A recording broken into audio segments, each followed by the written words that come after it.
My father knocked on the door of my apartment in Richmond on a Tuesday evening in October. I had not spoken to him in 12 years. He had not called ahead. He had found the address somehow. I learned later that he had called my mother, who had given it to him after asking whether she should, and who had called me the same evening to say she had and to ask if I was all right. I had not known any of this when I heard the knock. I had been at my kitchen table with a site plan spread in front of me, working on a presentation for the next morning. I had gone to the door and looked through the peephole and had seen a man who was older than the last version of him I had, and who was standing with his hands at his sides in the specific posture of someone who has arrived somewhere uncertain of their welcome. I had recognized him immediately.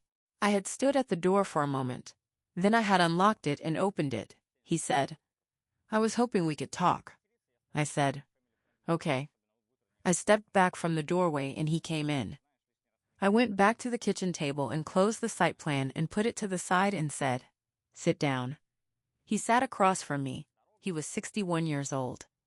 He had gray at his temples that had not been there in the last photograph I had of him, which was from a birthday party when I was 16, 2 years before the contact had stopped. He looked like the kind of man that the man I remembered had become. I made coffee, which I did not particularly want, but which gave both of us something to do with our hands and with the first several minutes of the conversation. He sat at my kitchen table and I made coffee and neither of us said anything for a while, which is what happens when the thing that needs to be said is large enough that the ordinary opening sentences of a conversation do not seem equal to it. We talked for 3 hours. I had a presentation at 9 the next morning. I had been planning to spend the evening with the site plan. I sat at my kitchen table with my father for 3 hours instead, and I let him say what he had come to say, and I said what I needed to say. And at the end of 3 hours he stood up and said, "Thank you for letting me come in." I said, "Yes." He went to the door. He stopped before he opened it and said, "I know this doesn't fix anything." I said, "I know that too." He left. I sat at the kitchen table for a while after the door closed. Then I picked up the site plan and worked on the presentation until 1 in the morning and gave it at 9, and it went well. Both things happened. The 3 hours happened and the presentation happened, and both of them were real. I want to say something about how the absence had actually happened, and about what the 12 years had contained, and about why I had said okay when he asked if we could talk instead of closing the door. The absence had not begun with a single event.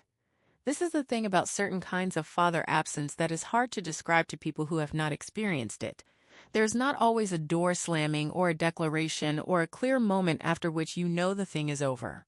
There had been a slow withdrawal that had taken approximately 3 years to become complete. My parents had separated when I was 15, which had been difficult in the ordinary way of a family separation. My father had been present for the first year after the separation. He had called. He had come to the school events that he had said he would come to. He had taken me to dinner on the occasional weekend. The second year, the calls had become less frequent.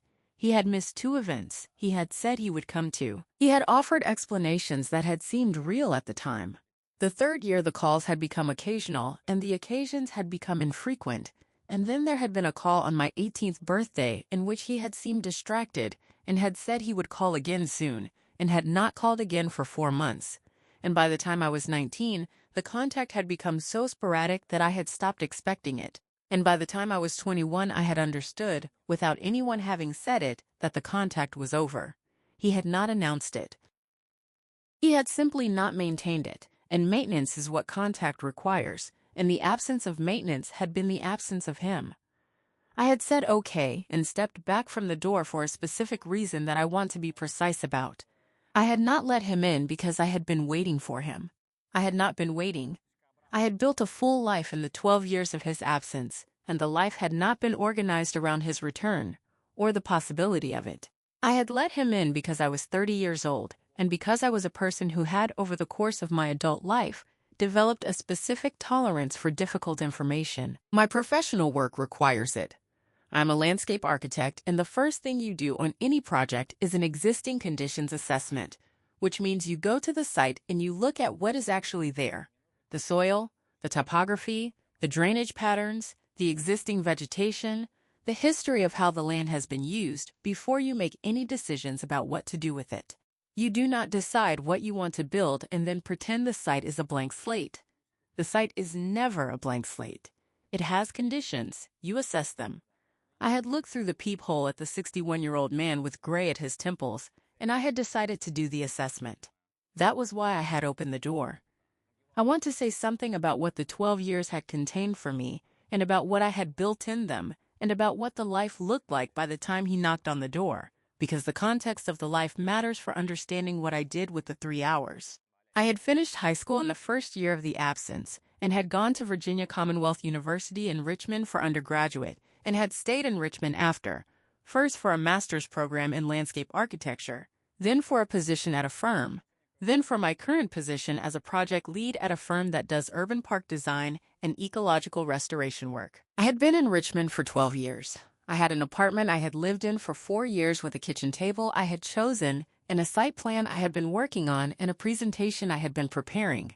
I had a friend named Petra, who was also a landscape architect, and who was the person I called after difficult things, and a friend named Joel, who was a musician, and who I had known since graduate school, and who I had dinner with every other Thursday. I had a relationship with my mother that was close and that had required over the years of the absence a specific work of understanding. She had been both the parent who had stayed and the person through whom I sometimes understood things about the parent who had not stayed. The life I had built was real and mine, and had not required him. The 3 hours had not been about needing something from him that the life had lacked. They had been about the existing conditions assessment on a site I had been carrying for 12 years without inspecting. Before I go on, if something in this story is landing close to something real in your life, please take a moment to like and subscribe, but only if you genuinely feel it. Drop a comment and tell me where you are watching from and what time it is there. I read every single one. My name is Imani. I am 30 years old. I am a landscape architect in Richmond, Virginia, and this is the story of what happened in 3 hours at my kitchen table in October, and what I understood at the end of them, and what I have been doing with that understanding in the years since. I want to say something about what he had said in the 3 hours, and about the order in which he had said it, and about what I had been doing internally while he was talking. He had started with context, his life in the years of the absence, the specific things that had been happening that he had used at the time to explain to himself why the contact had diminished. He had talked about a period of depression in his early 40s that he had not named as depression at the time and had named in therapy in his 50s. He had talked about a second relationship that had consumed his attention in a way that he now understood had been, in part, a way of not attending to the things he should have been attending to. He had talked about the specific mechanism of the diminishment. Not a decision to leave, he said, but a series of smaller failures of follow-through that had accumulated until the gap was so large that crossing it had felt impossible, and the felt impossibility of crossing it had made each subsequent day of not crossing it feel more justified rather than less. He had said, "I kept thinking that when I was in a better place I would reach out." He had said, "By the time I was in a better place I had been absent for 6 years." He had said, "I did not know how to come back from 6 years." I had said, "And so you made it 12. He had looked at the table. He had said, "Yes, I am a landscape architect. I've been doing this work for 5 years at a firm in Richmond that specializes in urban ecological restoration, taking degraded or underused land and designing it back into something that functions well ecologically and serves the people who live near it. The specific work of ecological restoration is not the work of making a damaged site look pristine. It is the work of understanding the history of the site, what it was before, what happened to it, what the current conditions are as a result of that history, and designing an intervention that works with the actual conditions to move the site toward greater health and function. You do not erase the history. The history is part of the conditions. The history shaped the soil composition and the drainage and the species present, and the compaction and the contamination. You assess all of it. You design with it. The past is not the enemy of the restoration. It is the material you are working with. I had been doing this work for 5 years when my father sat across from me at my kitchen table. I had been thinking about the relationship between history and current conditions for 5 years. I had arrived at the 3 hours with that framework available to me. I want to say something about the specific moment in the 3 hours when the conversation had shifted from his account to my response, and about what I had said and about what it had felt like to say it to him directly after 12 years of the things remaining unsaid. He had finished his account. He had said at the end of it, "I know that is not an excuse." I had said, "I know you know that." He had looked at me. I had said, "I want to tell you what the 12 years were like from where I was." He had said, "I want to hear it." I had said, "The first 2 years were the hardest because I did not yet understand that they were going to be 12. I was still waiting.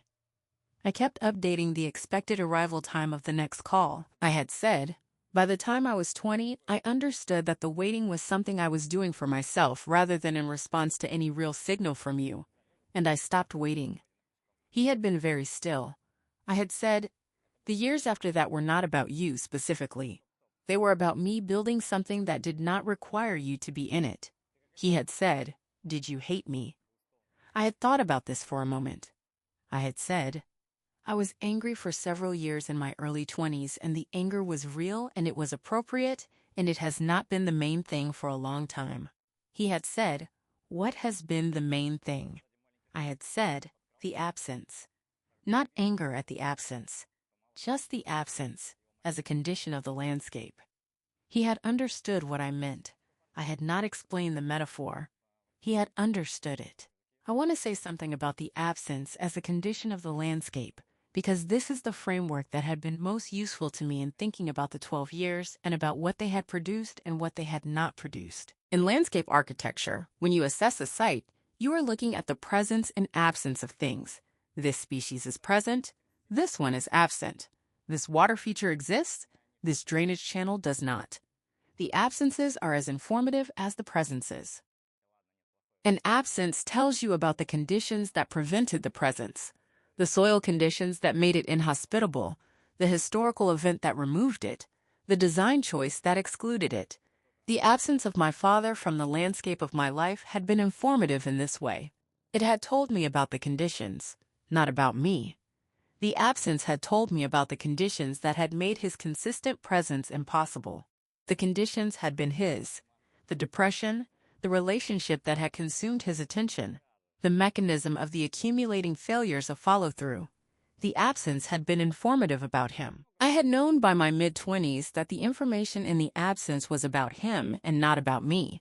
This had been one of the most useful things I had ever understood about my own life. I want to say something about what had happened in the second hour of the 3-hour conversation and about a specific exchange that had clarified something I had not been expecting to have clarified in that kitchen.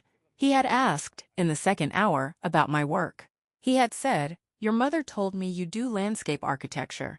He had asked what that meant in practice. I had described it, the sites, the restoration work, the specific project I had been preparing the presentation for, which was a former industrial brownfield near the James River that we were converting into a wetland park. He had asked questions. The questions had been real questions, not polite ones. He had asked what the brownfield conversion involved technically, how the soil remediation worked, what the timeline was for the wetland establishment. I had answered. We had talked about the James River project for 20 minutes.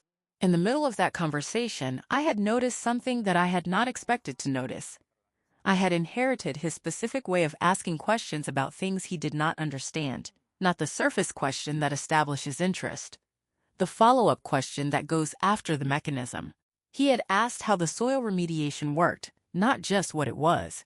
I asked the same kind of questions. I had been aware, sitting across from him and recognizing the question pattern in my own professional behavior, that some of what I had been building in his absence had been built, in part, from the material he had given me before the absence. The material had been given. The absence had followed. Both things were present on the site. My friend Petra had called me the morning after the Tuesday visit. My mother had told her.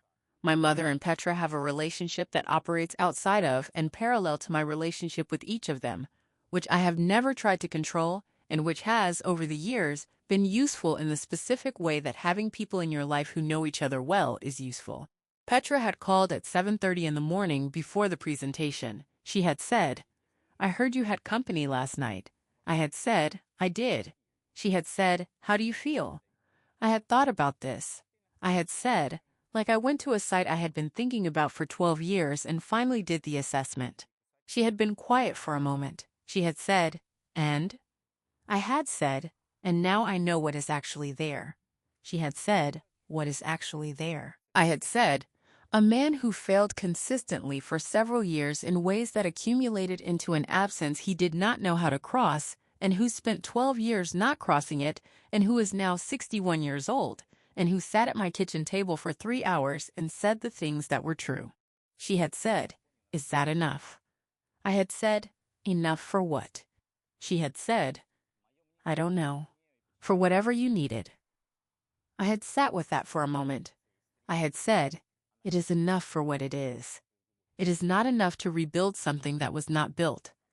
Those are two different things. She had said, okay. She had said, go give your presentation. I had given it. I want to say something about what enough for what it is had meant and about what I had understood about the nature of that 3-hour conversation and about what it had and had not produced. It had not produced a reconciliation in the sense of a restored relationship. We had not arrived at the kitchen table conversation having laid the foundation for a relationship. We had arrived at it as two people who were related to each other and who had been absent from each other's lives for 12 years and who had sat down and told the truth about what had happened and why. The truth had been told. It had been received by both of us. The receiving had changed what I understood about the 12 years without changing the fact of them. I had understood before the Tuesday that the absence had been about his conditions and not about me. I now understood those conditions more specifically. I knew the name of the period, the approximate timeline, the mechanism of the accumulating failures, the specific moment when crossing the gap had felt impossible enough that he had not crossed it. The understanding was more specific. It was not more forgiving in the sense of erasing anything. It was more accurate. More accurate understanding of a site does not transform the site. It tells you what you are working with. I now knew more specifically what I was working with. That was what the 3 hours had given me. He had called me in December 2 months after the Tuesday. He had not suggested coming to Richmond again. He had called to ask how I was. I had told him about the James River project, which had been approved and had moved into the design development phase. He had asked about the wetland establishment timeline. I had told him. We had talked for 20 minutes. The call had been unremarkable in its content. It had been significant in its existence. He had called. It had been December. It had been a call that did not require an occasion to justify it. He had not called on a birthday or a holiday. He had called on a Tuesday in December because he had decided to call. I had answered. We had talked about wetlands for 20 minutes. I had said goodbye and hung up and had gone back to what I had been doing, which was working on the planting plan for the restoration site. The call had been one of 3 we had had between October and the following spring. None of them had been long. All of them had been him calling and me answering, and both of us talking about what was in my work and what was in his life, which had turned out to include a small business he ran, a dog, and a community garden plot near his house in Roanoke that he had been maintaining for 7 years, and about which he had opinions that reminded me of the opinions I have about plant selection and soil amendment. I want to say something about the community garden plot and about what it had told me about him and about why the information had been the most unexpectedly clarifying thing about the year after the Tuesday visit. He had mentioned the garden plot in the second phone call in January. He had said he had been growing vegetables for 7 years in a community garden in Roanoke. He had described what he was growing: tomatoes, peppers, winter squash, some herbs. He had described the specific problem he had been having with a section of the plot that had poor drainage and that had drowned 2 successive plantings of beans. He had asked me, because of my profession, what I would do about it. I had asked him questions: the soil type, the degree of slope, whether the problem was throughout the plot or localized, whether there was a drainage outlet available. He had answered all of them, with more detail than I had expected, and I had told him what I thought the problem was and what I would try. He had tried it. He had called the following month to say it had worked.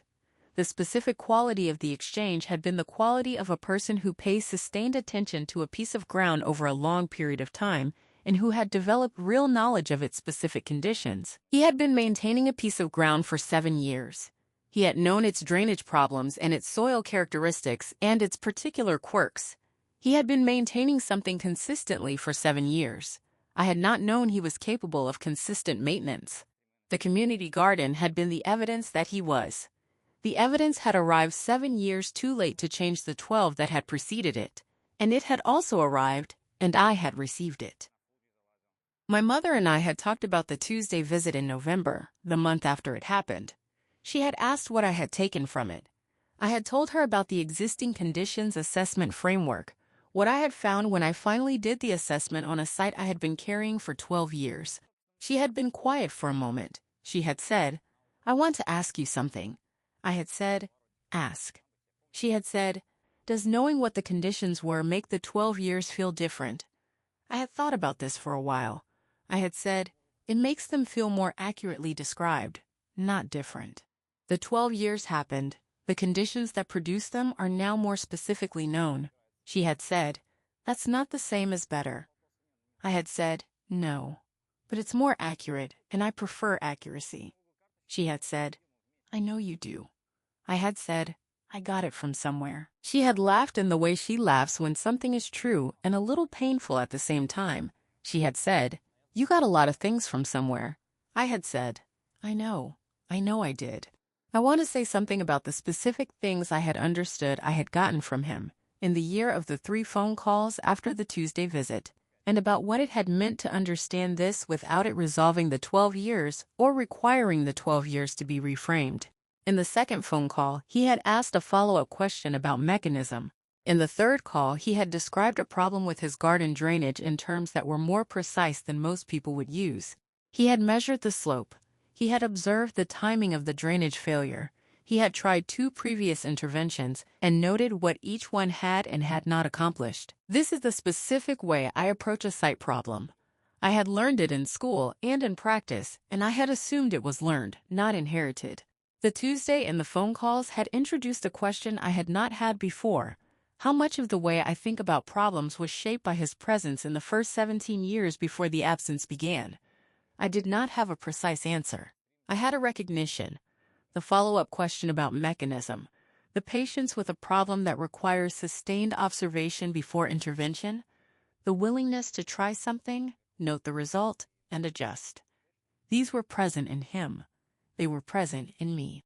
The presence in me had not required his continued presence to develop. The seed had been planted in the years before the absence. The absence had not prevented the growth. The growth had happened. He had come to the door in October, and I had seen, across the kitchen table, some of the source material for the person I had become in the 12 years he had not been watching me become. This was not a comfort exactly. It was information. I had filed it in the same place I file existing conditions data, as part of the record of what the site actually contains. In the spring of the following year, I visited the James River site for the first progress assessment of the wetland restoration. We had been 12 months into the restoration work, and the first wetland plant communities were establishing in the areas we had seeded and planted the previous fall. Restoration ecology operates on timelines that require patience. A wetland does not establish in a season. It establishes in years. The first assessment is not the assessment of a completed thing. It is the assessment of a site in the early stages of becoming what it is being designed to be. I had walked the site with my colleague on a Thursday morning in April, making notes on what was establishing well and what was not, which areas needed intervention and which needed only continued time. The willows we had planted along the water's edge had leafed out. The native sedges in the swale areas were coming in more densely than we had projected. The area near the old industrial structure foundation, where the soil contamination had been most severe, was showing slower establishment as we had expected. The site was becoming what it had been designed to become. It was not finished. It was in process. Process on its own timeline. I had thought about that on the Thursday morning in April, in the specific way that I sometimes think about the parallels between the sites I work on and the things I am working on elsewhere. I want to say something about what the spring site visit had clarified for me about where I was in the year after the Tuesday kitchen table conversation, and about what the restoration ecology framework had given me as a way of thinking about what was possible going forward. A restored wetland does not return to what it was before it was damaged. That is not what ecological restoration is. Ecological restoration is the design of something that can function well in the conditions that currently exist. Conditions that are the product of the history of the site, including the damage, and that can over time develop its own ecological integrity and complexity. The restored site is not the original site. It is a new configuration that works with the actual conditions, including the historical damage, toward a functioning future.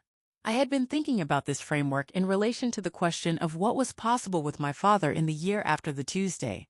The relationship that had existed in my first 17 years did not exist anymore. The 12 years of absence had been a form of damage to the site. The 3 hours at the kitchen table had been the assessment of the existing conditions after the damage. What was possible now was not the restoration of what had been there. What was possible now was something that worked with the actual conditions. The 61-year-old man with gray at his temples and a community garden plot with drainage problems. The 30-year-old landscape architect who answers the phone on December Tuesdays and talks about wetlands for 20 minutes. Not the original relationship. A new configuration, in process, on its own timeline. He called on my birthday in June. He had not called on my birthday in 12 years. He had called on the birthday before the absence, the one at 18 when he had seemed distracted and had said he would call again soon, and had not called again for 4 months. He called on the June birthday 12 years later. He had said, "Happy birthday, Imani." I had said, "Thank you." He had asked if I had plans. I had told him about dinner with Petra and Joel. He had asked about the James River site, which he had followed in the calls over the winter and spring. I told him the willows were established and the sedges were dense in the swale areas, and the foundation section was still slow. He had said, "The foundation section will come." I had said, "I know. It always takes longer near the old damage." He had said, "Yes." We had talked for 18 minutes. He had said, "I'm glad you answered." I had said, "I know you are." He had said, "Happy birthday," and had hung up. I had sat with the phone in my hand for a moment. Then I had gotten ready for dinner with Petra and Joel. Both things had been real, the 18 minutes and the dinner. The 18 minutes had been something. The dinner had been the actual life. I had held both. I want to say something about what I understand now about the specific form of presence that has become available in the year after the Tuesday, and about what I have decided about the relationship going forward, and about why the deciding is ongoing rather than completed. I am not in a restored relationship with my father in the sense of a relationship that resembles what was there before the damage. I am in something new that has been built on the actual conditions of the site. The 12 years, the assessment, the 3 phone calls, the birthday call in June, the community garden drainage problem we solved together in February.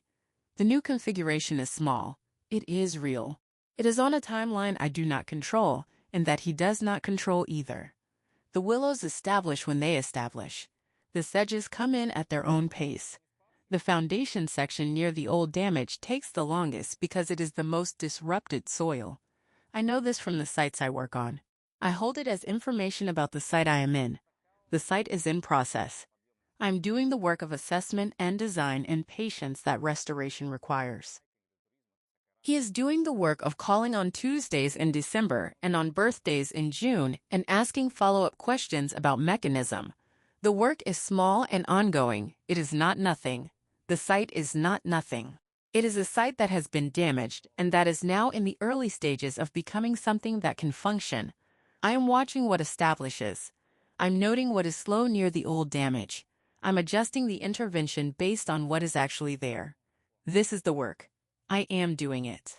Thank you for staying until the end. If this story landed close to something real in your life, write it in the comments. I read every single one. And if someone who left has knocked on your door and you are standing at the peephole deciding what to do, I want to say something clearly before you go. You do not have to open the door.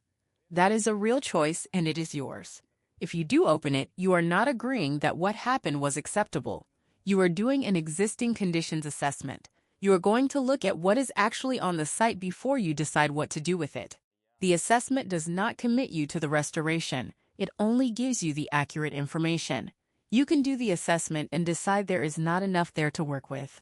You can do the assessment and find, as I did, that there is a small amount of something real that can become slowly something that functions. The site is never a blank slate. The history is part of the conditions. The conditions are what you work with. You decide what to build. I want to say something about what the peephole moment had actually contained, and about the specific quality of the seconds between recognizing him and deciding to open the door. I had been looking at a man I had not seen in 12 years through a small lens that compressed and distorted the image slightly, the way peepholes do. The distortion had not prevented recognition. You know the people you have known. I had recognized the structure of his face and the specific way he stands, which is with a slight forward lean that I had not remembered consciously, but that my body had recognized before my mind had fully processed who I was looking at. The recognition had arrived before the interpretation of what the recognition meant. I had been looking at him for approximately 4 seconds before I had begun to think deliberately about what to do. In those 4 seconds, several things had been true simultaneously. I had been looking at my father. I had not spoken to him in 12 years. I had a presentation at 9 in the morning. The site plan was on the kitchen table behind me. I was 30 years old and capable of choosing what to do. And the man on the other side of the door was 61 years old and had come to my apartment without calling ahead and was standing with his hands at his sides in the posture of someone who knows their welcome is uncertain. All of these things had been present in the 4 seconds. I had opened the door. I want to say something about the first hour of the 3-hour conversation, and about what the first hour had required that the second and third had not, and about why the first hour had been the hardest part of the evening. The first hour had been the hour of sitting across from someone you have not seen in 12 years, and establishing that both of you are present and that the conversation is real, and not a version of the conversation you've been having in your head at various points over the years. I had thought about this conversation before, not regularly, not as a preoccupation, but in the specific way that people occasionally revisit the major unaddressed questions of their lives, sometimes while running, sometimes in the particular quiet before sleep, sometimes when something peripheral had reminded me of him. I had imagined versions of the conversation. The actual conversation had been different from all of the imagined versions in the specific way that real things are always different from imagined versions. The imagined versions are organized around what you want to happen, and the real version is organized around what is actually happening, which includes the physical presence of the other person, in the way they hold their coffee cup, and the specific sound of their voice, which is familiar and also 12 years older than the last time you heard it. The first hour had been the hour of adjusting to the real version of the conversation rather than the imagined one.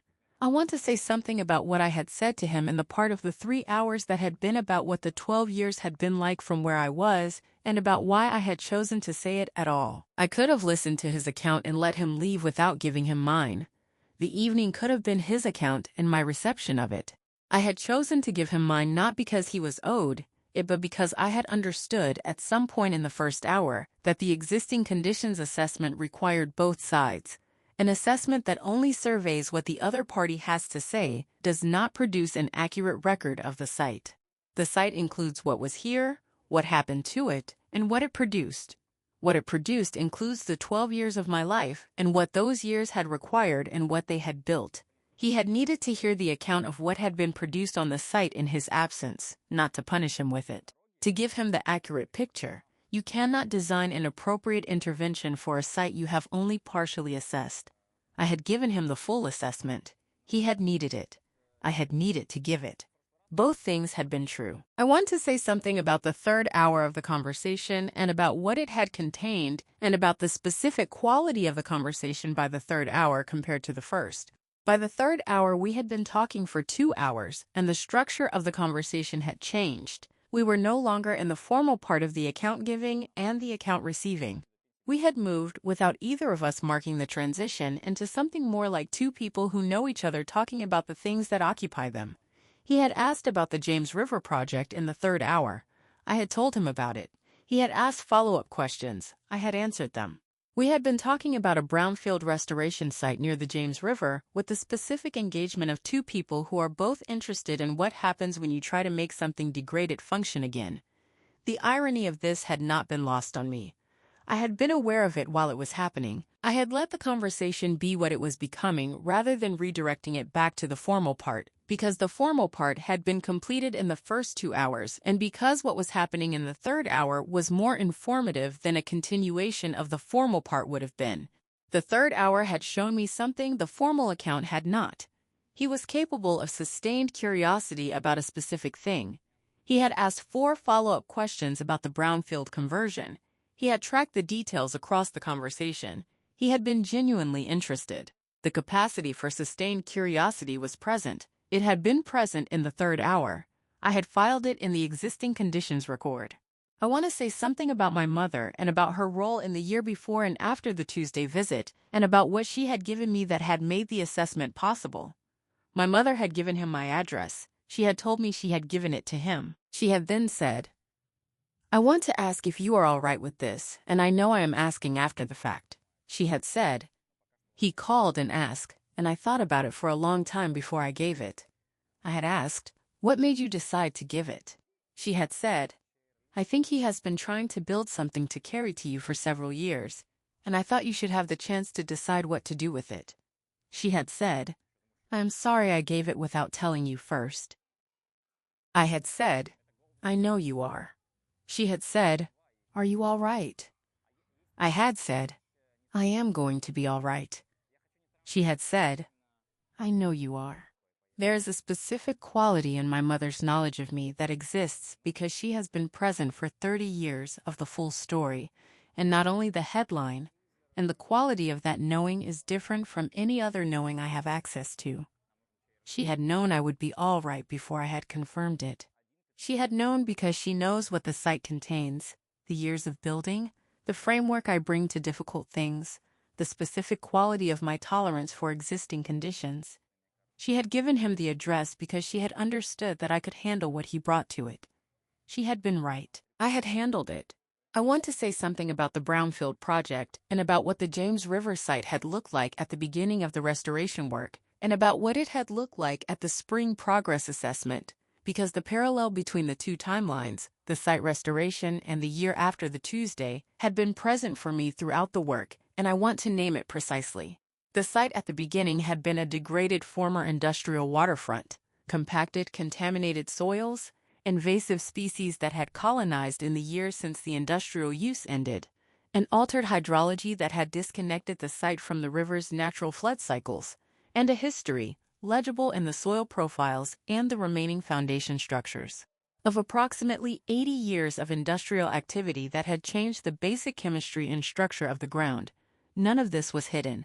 All of it was visible in the assessment data. We had designed the restoration with the actual conditions, the contamination addressed through soil remediation, the hydrology restored through grading, and the removal of an old culvert, the invasives treated and replaced with native species over time. The spring progress assessment had shown a site in the early stages of becoming something that could function. The willows at the water's edge were established. The sedges were coming in. The foundation section was slow because the soil disturbance there had been most severe and because severely disturbed soil takes the longest to recover its capacity to support plant communities. The restoration was underway. It would take years. It was already showing what it was going to be. I want to say something about Joel and about what he had said when I had told him about the Tuesday visit at one of our Thursday dinners, because Joel's response had been different from Petra's, and different from my mother's, and had given me something neither of them had given me. Joel is a musician. He thinks about things in terms of their structure, what is happening harmonically, what is happening rhythmically, what the piece is doing underneath what it appears to be doing. When I had told him about the Tuesday, he had been quiet for a moment and had then said, "So he showed up when he could show up, not when you needed him to, when he was finally able to." I had said, "Yes." He had said, "And you let him in when you were ready to let him in, not when he needed you to, when you were ready." I had said, "Yes." He had said, "That is the correct sequence." He had said, "The sequence where both people show up when they can and not before is the only sequence that actually produces anything. The version where you are supposed to show up before you can produce things that look like presence but are not sustained." I had thought about this for a long time after Thursday dinner. He had showed up when he could show up. I had let him in when I was ready. The sequence was correct. It was 12 years slower than I had needed it to be. The sequence was still correct. I want to say something about what Petra had said at dinner in March, 5 months after the Tuesday, after I had told her about the December and January calls and about the drainage problem at his community garden plot that we had solved together on the phone. Petra had listened to all of this and had then said, You are doing the work. I had said, what work? She had said, the landscape work. On him. You assessed the site and now you are managing the establishment period. I had said, I am not sure I am managing it deliberately.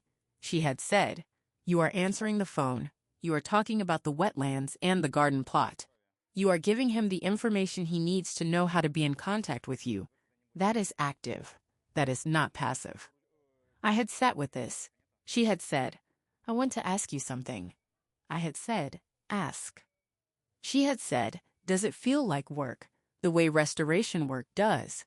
Or does it feel like something else? I had thought about this carefully. I had said, it feels like the early establishment period of a restoration project.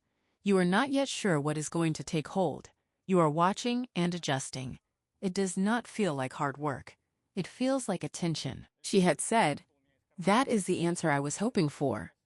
I had said, why? She had said, because if it felt like hard work, you would be managing it. If it feels like attention, you are growing something. I had said, yes, that is the accurate word. I am growing something. I do not yet know what it is going to be. I am watching what establishes. I want to say something about what the years between 17 and 30 had looked like in terms of my relationship with the fact of his absence and how that relationship had changed over time. At 17 and 18, the fact had been new, and I had been in the stage of hoping it was temporary, which meant the fact had a specific emotional weight. It was present and painful and organized around the possibility that it would resolve. At 19 and 20, the hope had shifted into something more like understanding. The contact was not going to resume on its own. The absence was the condition, and the condition was not going to change without an active intervention that neither of us was prepared to make. At 21, I had made the specific decision to stop building my expectation of contact around the possibility that he would initiate it. This decision had not been anger. It had been a realistic assessment of the available information. The information had said, he is not going to call. The decision had said, I will not organize my expectations around the possibility of a call that is not coming. The decision had been correct. It had freed me from a specific form of ongoing disappointment that had been costing energy I had needed for other things. At 23, I had talked to a therapist about the absence for the first time, not because I had been in crisis, because I had wanted to understand what I was carrying and whether I was carrying it well. The therapist had said something in the second session that had stayed. The absence is information about his capacity, not your worth. I had known this. Hearing it said directly had organized it differently in my mind. By 25, I had been carrying the information well. By 30, I had been carrying it so well that a knock on the door on a Tuesday evening in October had not destabilized me. It had been unexpected. It had not been destabilizing. I had known what was on the site. I had simply not yet visited it. I want to say something about the specific work of ecological restoration and about what the James River Brownfield project had required from me in the year of the Tuesday visit, and about why the professional work and the personal situation had been running in parallel in a way that had clarified both. I had been the project lead on the James River site since the proposal stage, which meant I had been involved with it for 2 years by the time the restoration work began. I had done the existing conditions assessment personally. I had walked the site, taken the soil samples, commissioned the contamination analysis, documented the hydrology and the vegetation and the built remnants. I had spent 3 days on the site before I had written a single word of the design proposal. This is the specific practice. You assess before you design. You do not bring the design to the site. You bring yourself to the site without the design, and you let the site tell you what it contains. Then you design. Then you intervene. I had brought this practice to the Tuesday evening without having intended to. I had gone to the door. I had let the site tell me what it contained. The 3 hours had been the assessment. The December call and the January call and the birthday call in June had been the beginning of the design. What contact looked like given what I had learned, what the appropriate frequency and form of intervention was, what the realistic establishment timeline was for what we were trying to grow. The brownfield was being restored. The site at my kitchen table was also in the early establishment period, Both required patience with the timeline of the thing and attention to what was actually establishing. I want to say something about a specific conversation I had had with my maternal grandmother 2 months after the Tuesday visit, which I want to include in this account because my grandmother's response to what I told her had been the response that had surprised me most. My grandmother is 80 years old and has been throughout my life the most plain-spoken person I know. I had called her in December, the same week my father had called about wetlands, and I had told her about the Tuesday.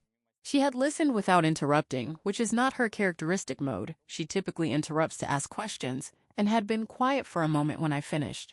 She had then said, "I always wondered when he would find the nerve." I had said, "You thought he would come back." She had said, "I thought he might, eventually. I thought it would take him a very long time, because some people need a very long time to find the nerve to do the thing they know they should have done years ago." She had said, "What did you do?" I had said, "I let him in." She had said, "Good." She had said, "You did not owe him that, and you did it anyway." I had said, "I know I did not owe him that." She had said, "That is the right way to do it."